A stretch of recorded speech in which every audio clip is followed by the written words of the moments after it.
On continue l'histoire de l'aéronautique et du spatial avec une troisième planche sur l'après-Seconde Guerre mondiale. Et donc aujourd'hui, on va voir Boeing, Airbus et Concorde sur une seule planche. Sacré challenge. Donc à votre avis, quel est l'avion commercial le plus vendu au monde à l'heure actuelle? On va voir ça sur la planche suivante. Alors, pour commencer le match Boeing-Airbus, donc commençons par Boeing, qui est apparu en premier en 1954 à Seattle, dans le nord-ouest des États-Unis. Et donc, ils ont commencé avec le Boeing 707, qui était un quadriréacteur. En 1967, ensuite, ils ont ensuite créé le Boeing 727, qui était un triréacteur. En 1967, donc le Boeing 737, un avion de ligne qui était le plus vendu au monde jusqu'en 2019, plus de 10 000 exemplaires. En 2019, on verra qu'il a été détrôné par un autre avion. Ensuite, en 1969, on a donc eu le Boeing 747 Jumbo Jet, qu'on appelle aussi Jumbo Jet, qui a annoncé le début du transport de masse. Et donc, c'est celui, vous le connaissez, avec une petite bosse à l'avant, euh, qui permettait de transporter beaucoup de passagers. Voilà. Le Challenger Airbus est apparu en 1972 à Toulouse, et donc c'est le Challenger européen, avec l'Airbus A300B. Et ensuite, de 1987 à 1994, on a eu d'abord en 1987 l'Airbus A320, qui est donc le premier biréacteur à commande de vol électrique, c'est-à-dire fly-by-wire. Et c'est l'avion actuellement, maintenant depuis 2019, qui est le plus vendu au monde. En 1991, on a eu le quadriréacteur A340, et qui maintenant ne se vend plus vraiment parce que les quadriréacteurs ne se vendent plus. On a principalement des biréacteurs maintenant qui se vendent.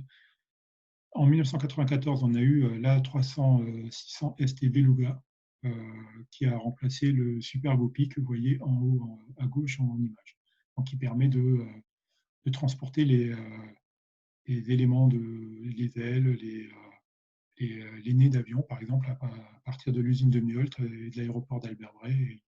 Il décolle régulièrement avec 3 ou 4 nez d'avion.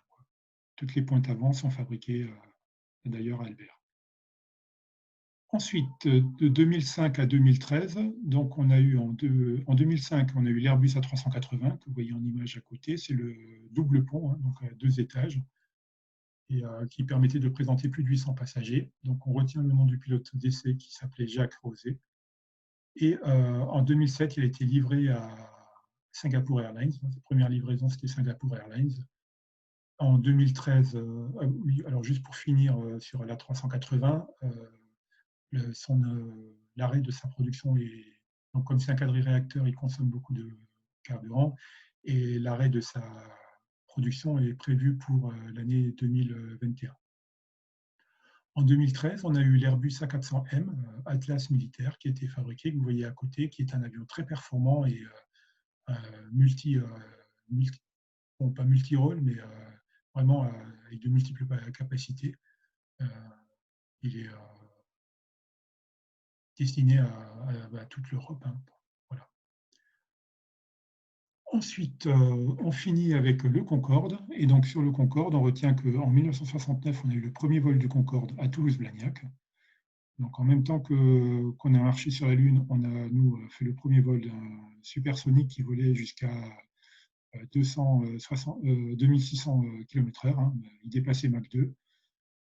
Le constructeur, c'était Sud Aviation. Donc, c'était franco-britannique, hein, français et le Royaume-Uni.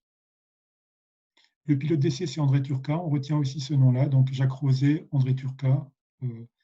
Et donc ce supersonique qui volait très haut, qui volait très vite, qui nous faisait Paris-New York en 3 heures, et ben, il a eu l'année d'avant une copie russe, le Tupolev Tu-144, qui est sorti, qu'on appelait Concordov, parce que c'était une copie. Hein. Et en fait, cet avion, il a eu des accidents, donc il n'a pas volé plus que ça, le Tupolev Tu-144. Enfin, pour finir l'épopée Concorde, donc, en 2000, il y a eu l'accident de Gonesse à Paris. Et donc, en fait, l'accident, c'était une lamelle de titane d'un avion qui avait décollé juste avant, un avion américain qui avait une pièce contrefaite sur son et qu'il a perdu sur la piste. Et le Concorde a roulé dessus, s'est rentré, donc ça a déchiqueté les pneus, ça a percé les réservoirs et il s'est écrasé juste après le décollage, un peu plus loin, en région parisienne, à Gonesse. Ça a signé son arrêt de mort parce qu'il n'était déjà plus très rentable. Hein. Il n'était pas très rentable, il n'a jamais été rentable cet avion. Et donc en 2003, c'était le retrait définitif et le dernier vol du Concorde. Vous pouvez encore voir à Orly le Concorde en extérieur, en exposition au sud des pistes. Voilà, passons à 3 questions choisies pour résumer et puis pour voir ça en pratique. Donc le Concorde a été construit par Dassault dans le cadre d'une coopération franco-allemande, par Airbus, dans le cadre d'une coopération franco-britannique. Donc c'est une coopération franco-britannique. C'est pas Dassault qui l'a construit, ils n'ont pas fait d'avions de ligne, hein, Dassault. Ils ont fait des avions d'affaires et des avions militaires. C'est pas une coopération franco-allemande, hein, c'est pas le Transal, voilà. Et c'est pas Airbus, mais par contre, ça a servi, beaucoup d'innovations technologiques ont servi ensuite à créer Airbus. Ensuite, une question en anglais pour changer. Donc, Jacques Rosé was the test pilot of the Boeing 737-400, Airbus A380, Piper J3, all of these planes. Donc, c'est l'Airbus A380, d'accord?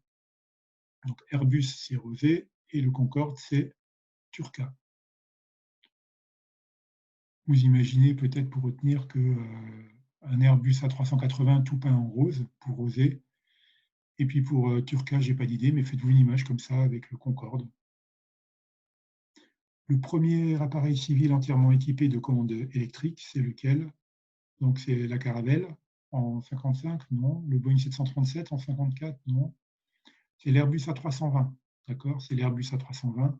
Le Mercure, c'est aussi un avion français qui n'a pas été très bien vendu, hein, qui est équipé principalement Air Inter.